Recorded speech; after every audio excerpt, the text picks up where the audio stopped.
Welcome to Thrive After 45, the podcast for women ready to expand, embody their truth, and shine unapologetically in the second half of life. I'm Denise Drinkwalter, heart whisperer, midlife mirror, and mentor. Every week, I am honored to share energy and space with inspiring guests whose stories reflect so many possibilities of thriving beyond 45.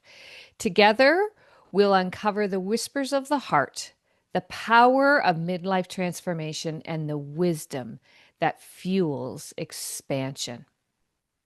What if everything you've been told about fading, shrinking, becoming invisible in midlife was a lie?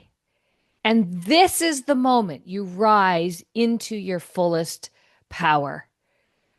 What an honor and a privilege to welcome our returning special guest, Jacqueline Perez, to our show today. Jack is the embodiment of the truth that midlife is where you rise to this fullest power. As the founder and CEO of Kuel Life, author, and unapologetic pro-aging champion, Jack transformed her own menopause journey, one that shook her physically, emotionally, and spiritually, into a global movement to normalize aging, reclaiming women's visibility.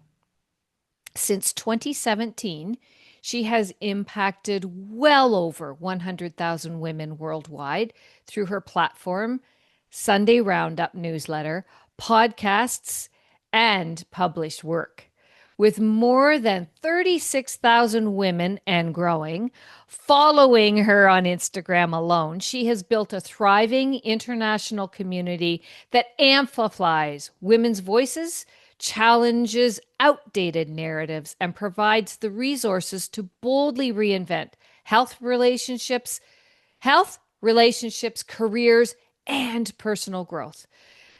Jack's mission is clear and powerful: to dismantle the myths that hold women back and prove that midlife is not the end.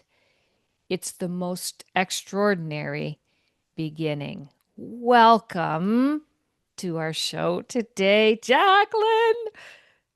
Thank you, Denise. I'm a little worried after that intro. I'm like, maybe I should just say that that's all, folks. I mean, I don't sure follow up, but okay. I will do my level best.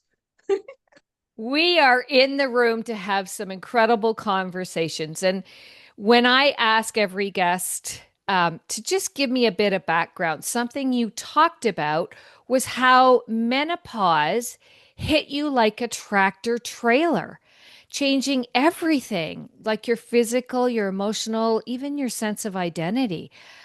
How did that experience take you from where you were to whom you are now and shaping this incredible vision behind your community of Kuel Life?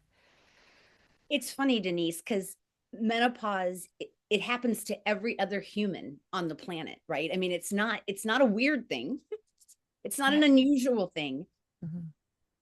And I know many, after 7 years of being in this field, I know hundreds of women where menopause didn't bother them all that much, or they noticed it a little, but they got kind of through it and they were fine.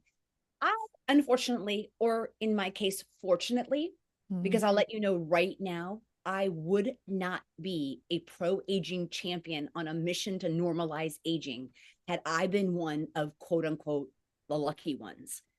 I wasn't. I I I was at the weight of the day that I gave birth to my son.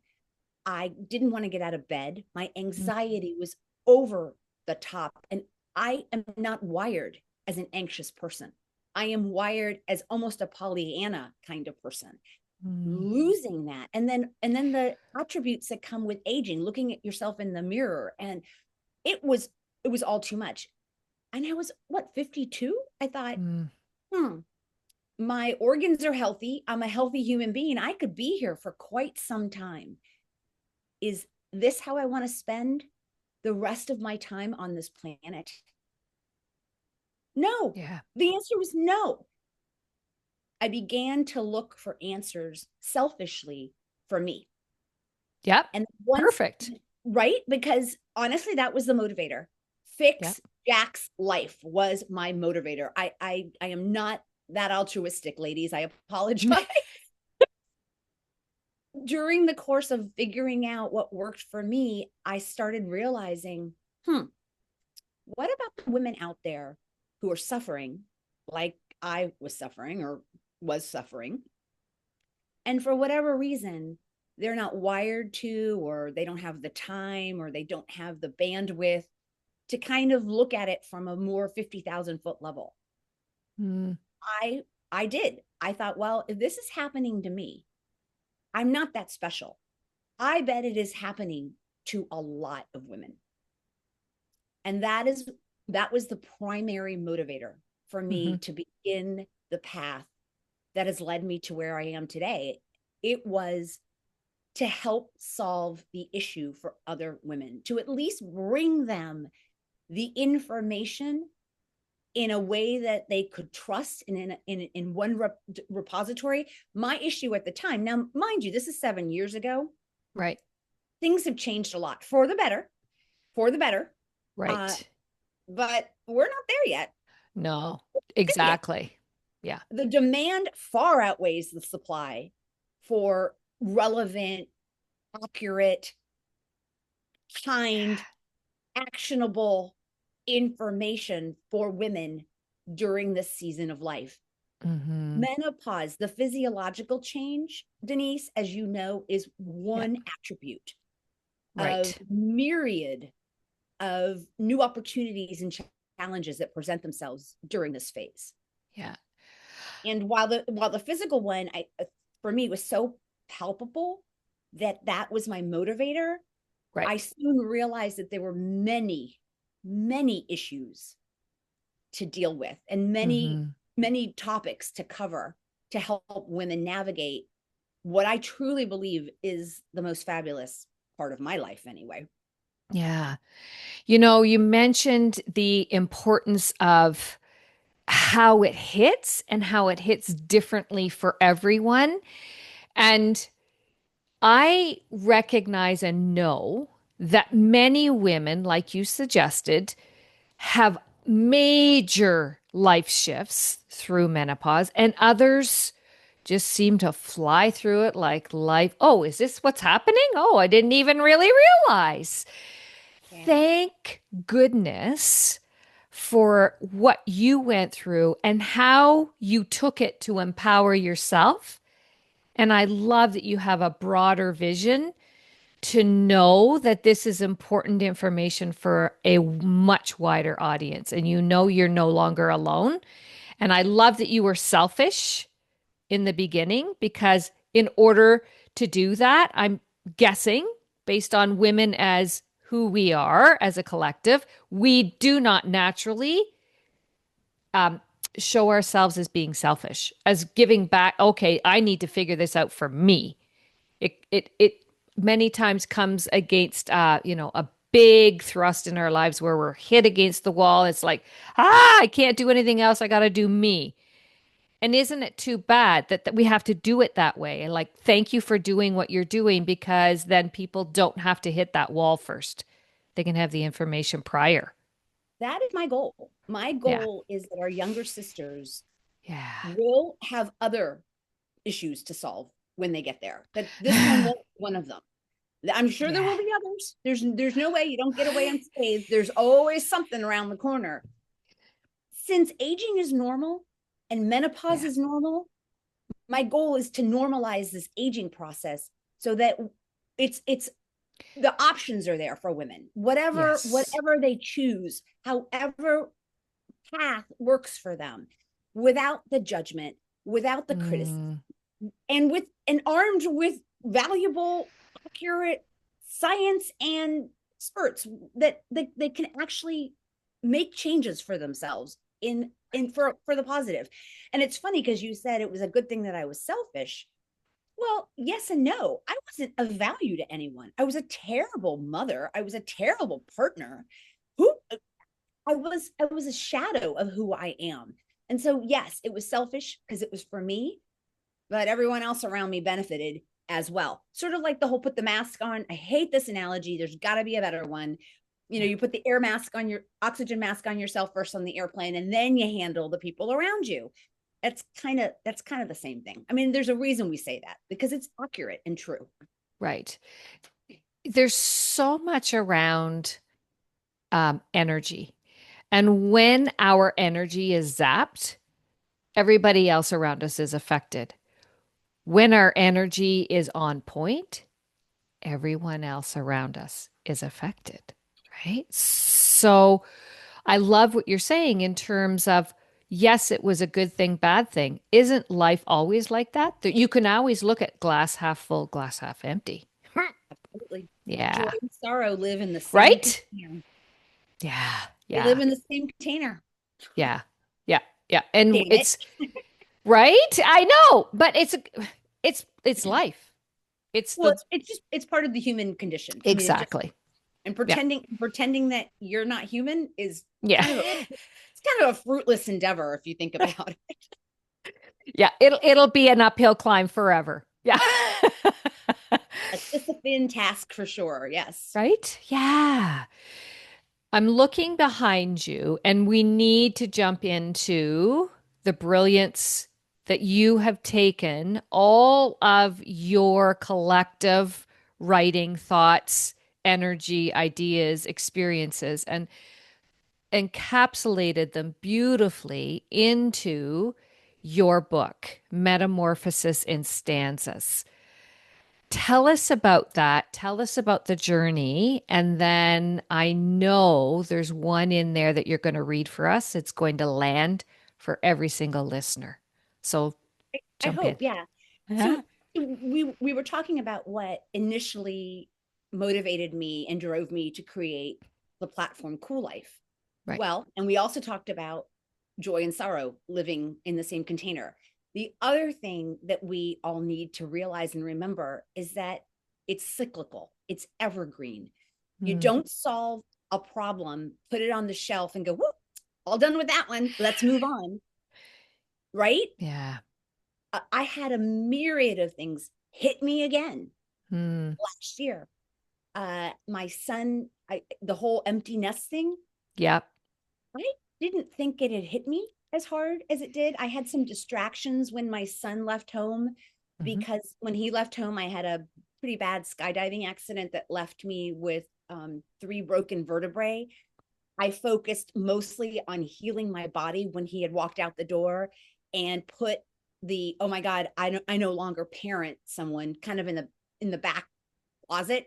Right. Well, thing with stuff like that is you can get distracted for a period of time, but if Mhm. you don't deal with it, if you don't go through it, if you Right. just lock it away somewhere, and sometimes you Yeah. have to, and sometimes you have to because of Right.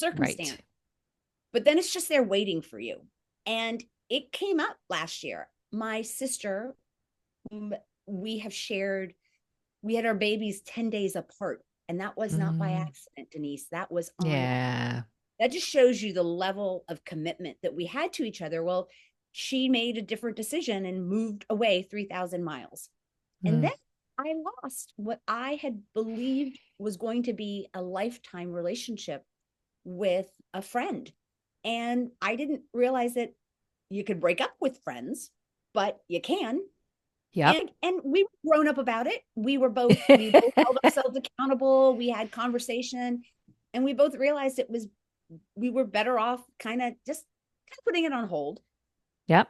That was devastating too. And I Mm, didn't yeah. know what to do with all of those emotions. And as you said, I'm a writer, I'm an Hmm. author. However, I'm an essayist. I'm an essayist. I have hundreds and hundreds of Mm. out there under the umbrella of Jack's Smack, Okay. Yep.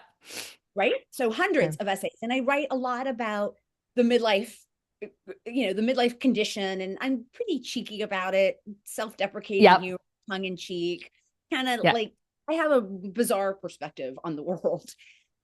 Well, when I went to process what was happening to me in this season of my life, Hmm. came out wasn't essay. It was Mm. poems. And had I ever written poems before? Outside of the ones that my teacher made me write when I was a junior in high school, not so Yeah. much, not so much. But I found myself at like 3 o'clock in the morning Mm, writing poetry. And then I decided, well, okay, I'm going to challenge myself. 30 poems in 30 days. And I did it. And then I mm, published. What I realized I had created was a woman's midlife companion. mm. I was Amazing. speaking my truth, but when I sent it out for, edits and comments and should I publish this, what I got from my community basically was I saw myself in so many. Mm, I it just I could hear my own thoughts through your words. And I know, Denise, that poetry is not commercially viable. A lot of people are like, ooh, poetry, not sure. Not a big poetry fan. Well, what I did was I recorded them all in my closet. And then I have included QR codes for each poem. That nice. way, if a woman feels like, I'm not sure I get this, or I'm not sure what she's trying to tell me, all you have to do is put your little phone up to the QR code and listen in, because I am happy to Hmm. share with you what I mean in each of these poems. I love that. I love that. So, what the audio is a reading of each poem. Yes, not the whole book, right? I mean, there's prose in the book that describes, you know, what I was thinking when I was writing the Okay. particular poem, but with the poem itself on that page, there's a QR code that literally just has the poem Hmm. in an audio format. I know a lot of women prefer that. So my educator brain is jumping right in there going, this is brilliant because those who are auditory learners will really connect with that. Not only that, but the energy that you bring as you read it, because your whole self is involved in that reading. And it's funny, I don't know how the idea came to me about sticking the QR code in there. Well, I know how it came to me because I had recorded a few of them and put them on TikTok just for grins and Yep, giggles. sure. This is before I realized I was making a book, right? I mean, I had no Right. idea I was making Sure. a book. No idea.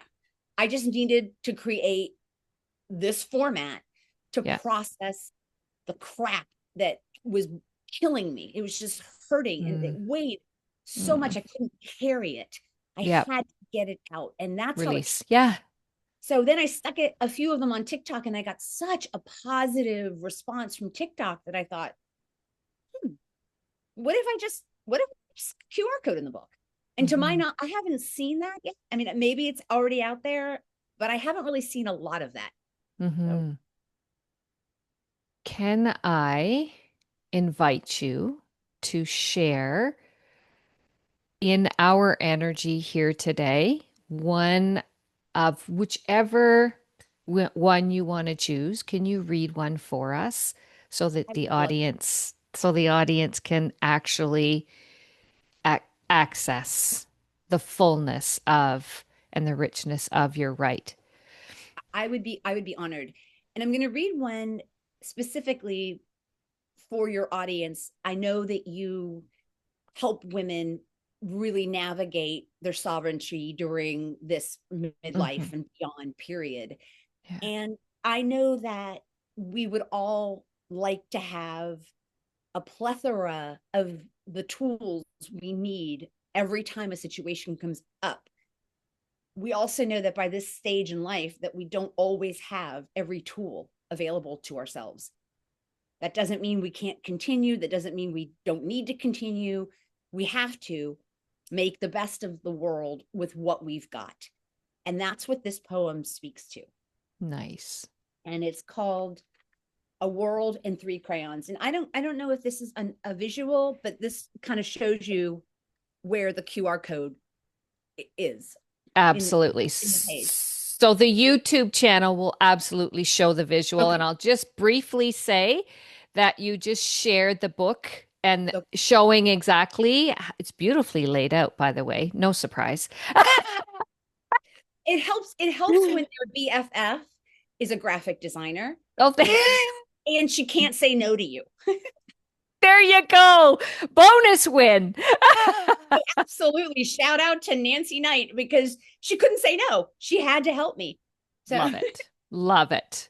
oh, a world in three crayons.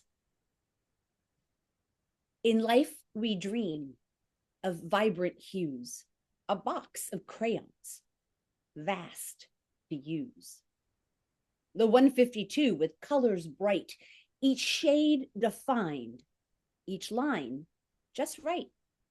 With built in sharpener to hone, we'd craft a masterpiece, our own. But often fate hands us a pack, three waxy crayons, colors lack. No golden rod, no midnight blue, just red and green and one askew. With crayons from a diner's tin, we fight the fight with what's within. No time to sharpen, no grand display, just scribbles made in shades of gray. We armor up with what we hold. Our tools are weak, but hearts are bold. And though we wish for hues untold, for palettes rich with silver, gold, we face the world with what we've got and hope to color life's blank spot. So here we stand, our crayons worn with simple tools, our spirits torn. Yet in these lines, rough and undefined, a deeper beauty we still find.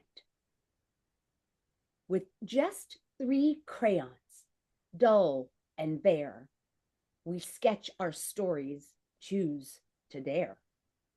Though colors bleed and lines mislay, the heart remains in light and play. Hmm. Thank you for that. Oh, you're welcome. Wow. Thank you for allowing me to share that. Beautiful. Beautiful. And if that resonates, I know it did in my body. I could feel it. I could visualize all kinds of things. And if people listening, you want to share in the comments, we'd love to hear how that reading came through for you. I had one Jacqueline. woman tell me Yeah. once that she could smell the box of crayons Right? she had when she was a child. She could literally smell the Crayola box. I'm like, wow, lady, you've got Yes. a great imagination. Right? It's and that's the beautiful thing. What you've put out there came from your heart center and it's now reaching the world's heart center. So thank you for bringing that light to the world through your book, Metamorphosis in Stanzas. So beautiful. Thank you, Denise. Thank you for allowing me to share it with your audience. Absolutely. If every woman that was listening to our conversation today and to your beautiful gifts and to everything that you have put so divinely out into the world, if we could walk away with one unshakable truth about ourselves in midlife, what would you want that truth to be? What I want for every woman who is my age or a little bit younger, because I'm not really in midlife anymore, right? I'm in that beyond midlife part. What I would want every woman to feel inside is that this is the best season thus far. Hmm. That somehow we were told a pack of lies Yeah. that we were declining, that we were becoming invisible, that we weren't very useful. Oh my goodness gracious. Enjoy the fact that you're not that useful anymore. So what? Be useful to yourself. Do what you want. Be the person, be the woman you want to be. You have it in you now. And you have more room now to do that. Yeah. That's what I would want every woman to really not think it, not frontal lobe it, Denise. Not frontal lobe. Right. Thank you. Not frontal lobe it. I want it to be the reptilian brain, the back, I mean the gut, that you understand that you have been given this gift of a lifespan that women in the early 1900s didn't get. Yeah. And now we get it. We get this Hmm. extra lifespan and we can do anything we want. Yeah. And don't miss out on the opportunity that's sitting right in front of you, which is to do you now, just like you say, Jack. Do you. The world needs us. Yeah. Yeah. Thank you for being with us today on Thrive After 45. I would love our listeners to take a moment, breathe, and notice what touched your heart today. That's your soul whispering your next step. If you feel called to go deeper into your journey, I've opened up the Me Academy portal. It's a space where women embody radiance and really thrive in the second half of life. You'll find the links everywhere over my social media. You can't miss it. Always message me. I've got you. Until next week, keep listening, keep expanding, and keep honoring all of those quiet whispers that live within. Thank you, everyone. Thank you, Jacqueline. Thank you, Denise.